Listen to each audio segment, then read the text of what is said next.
Big up yourself.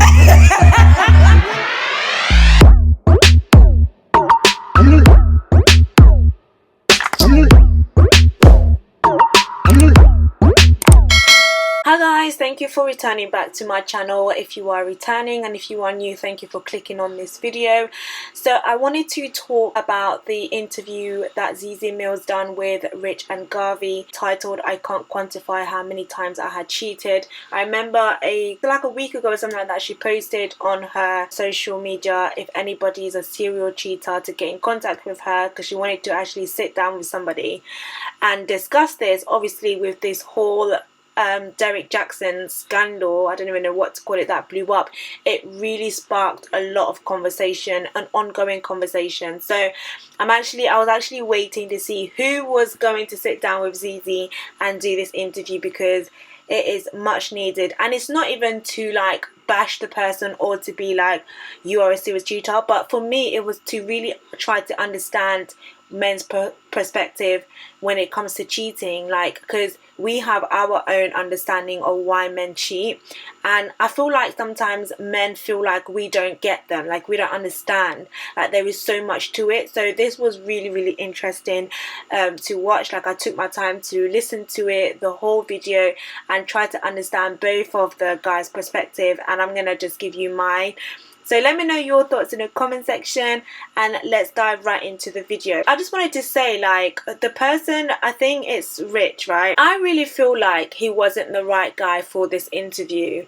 And the reason I feel like he wasn't the right guy for this interview, although he has been a cheater, he didn't want to be tagged as a serial cheater, is he's somebody that, based off of his story, he's reformed now, he's changed, he doesn't see it as something that is good, right? But I feel like Zeze wanted to really sit down with somebody who legitimately in their head can justify cheating and really believe that cheating is the way, like that there's nothing wrong with it. Do you get what I mean? Because I actually do think that there are men out there who genuinely don't see anything wrong with what they're doing with cheating.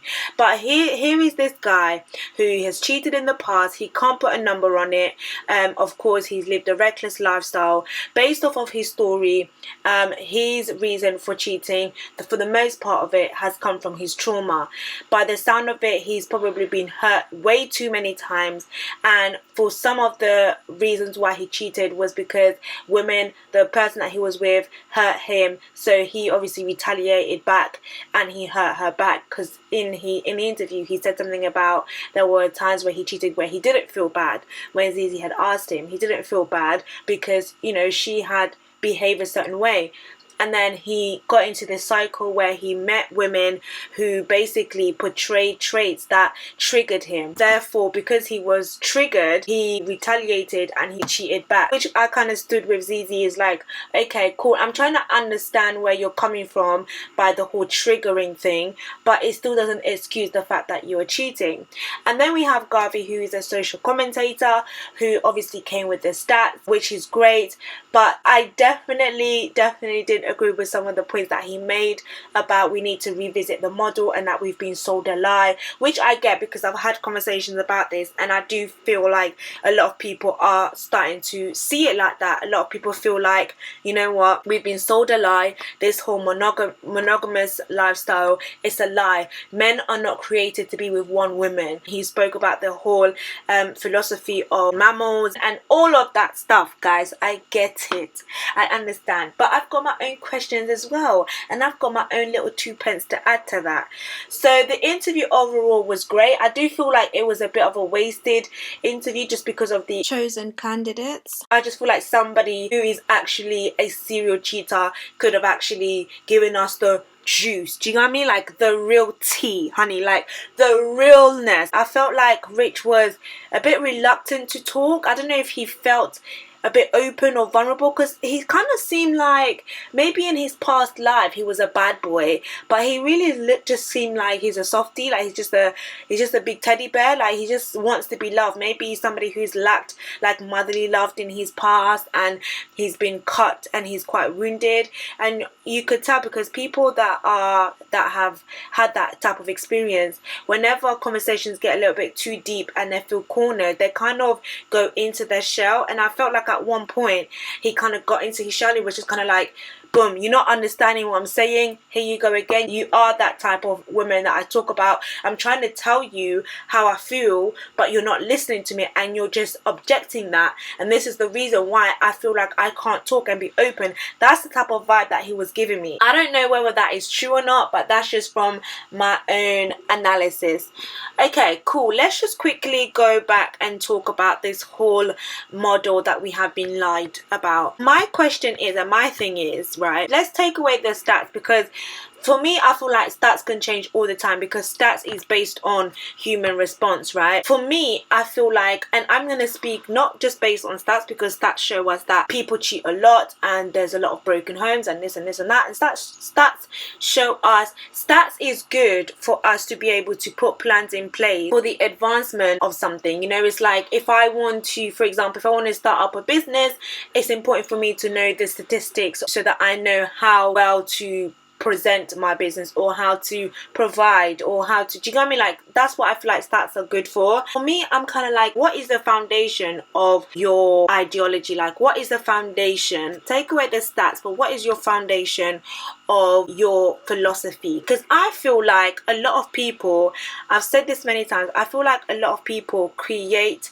their truth in order to justify their actions. It's kind of like, oh, but statistics says that men can't be faithful, so therefore I'm just a man. Statistics say that men carry a high level of hormones or whatever, so therefore that's why I can't stop cheating. It's like, okay, cool, so now you're putting this narrative and you're putting this doctrine in people, rewiring their brain to make them believe that they can't be faithful, to make them believe that it's not natural for them to be faithful. But if you want to talk about nature, and if you want to talk about our foundation, which Garvey mentioned, to go back to the beginning, if I go back to my beginning is always biblical, because I come from a biblical background. So for me, if I look at the foundation, the beginning of the world, I'm going to ask a question. Why didn't, because a lot of people love to use the Bible, because they'd be like, even in the Bible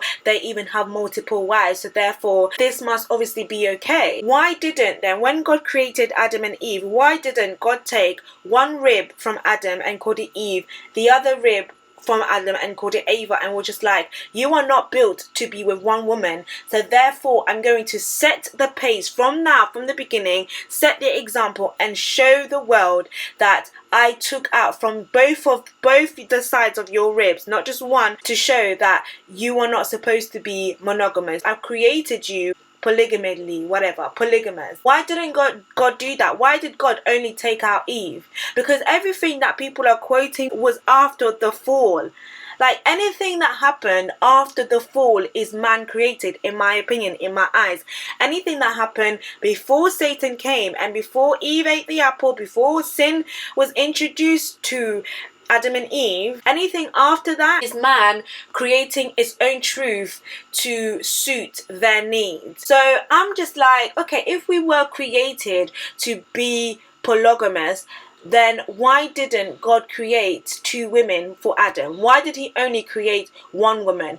And by the way, when he created Eve, Adam gave his vows and he said, this one is bone from my bone and flesh from my flesh. If polygamy was supposed to be the original structure, then why didn't God do that? Do you know what I mean? Like, and by the way, I also don't agree with what Zeze said about you are only as faithful as your options. Like, that kind of just makes it sound like people that are faithful don't have options, basically, which is what it is.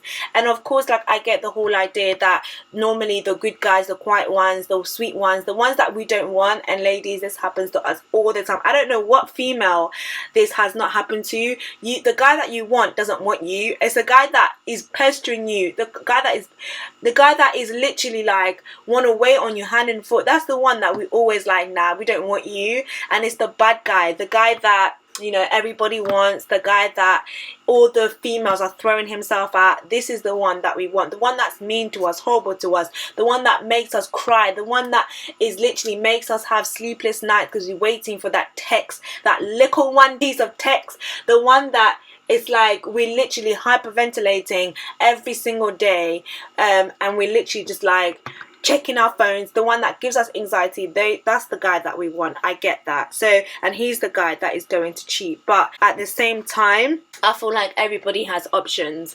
Everybody has options, and being faithful is all about self-control, and it's all about discipline. Like, and that's an exercise that is not easy. Like, anything that is not easy is good. At the same time, I'm just like, I'm really trying to understand why people are trying to push this agenda of polygamy, stating that, oh, we need to revisit the structure of what relationship, how we've been sold a lie. No, the truth has been there, but the lie is now becoming the truth, and the truth is becoming a lie. And to me, that is an agenda, because the world that we are coming to now, the world that we are living, is there's a flip that's happening. There is a shift that's happening, and the shift is good is deemed as evil, and evil is deemed as good. That's just it. And people want to live a life where they feel liberated. People have had enough of feeling trapped, and it's exactly what Zeze was saying. It's like sometimes men feel like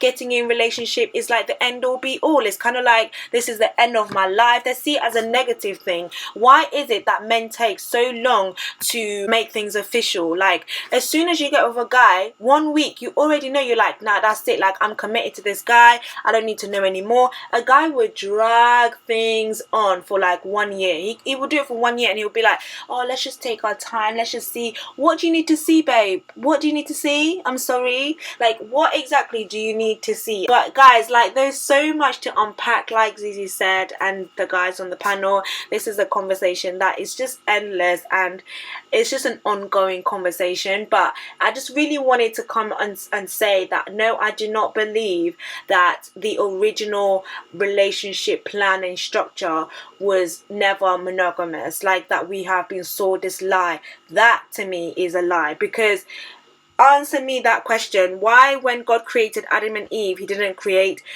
Eve and Ava, you know, or even Sarah? Why didn't he present to him two women?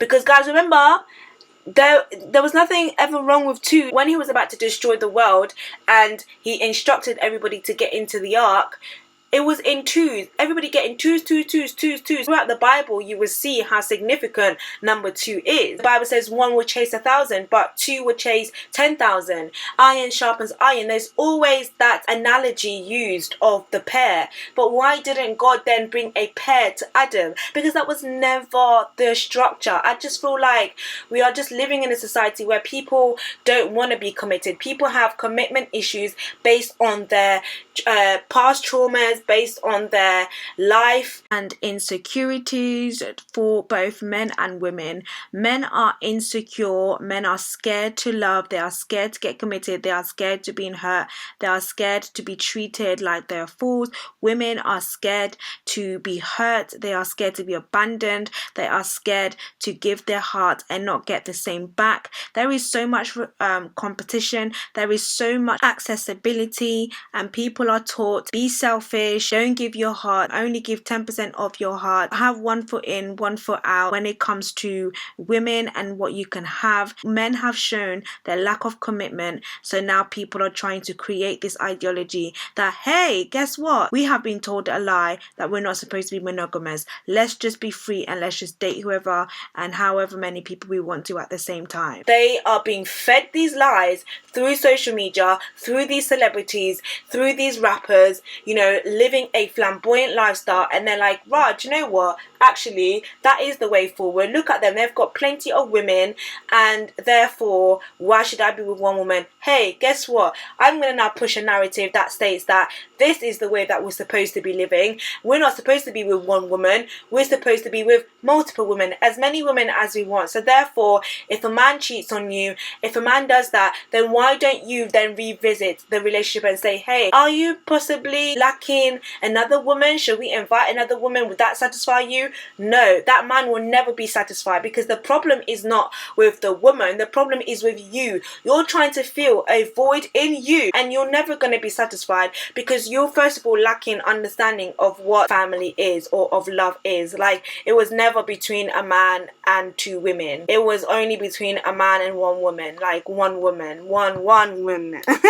Do you get what I mean? So, yo, I don't even know. Like, let me know your thoughts, guys, because people have their own opinion about it, and people are coming up with these statistics and whatnot. No, you are unfaithful because you lack self-control and discipline.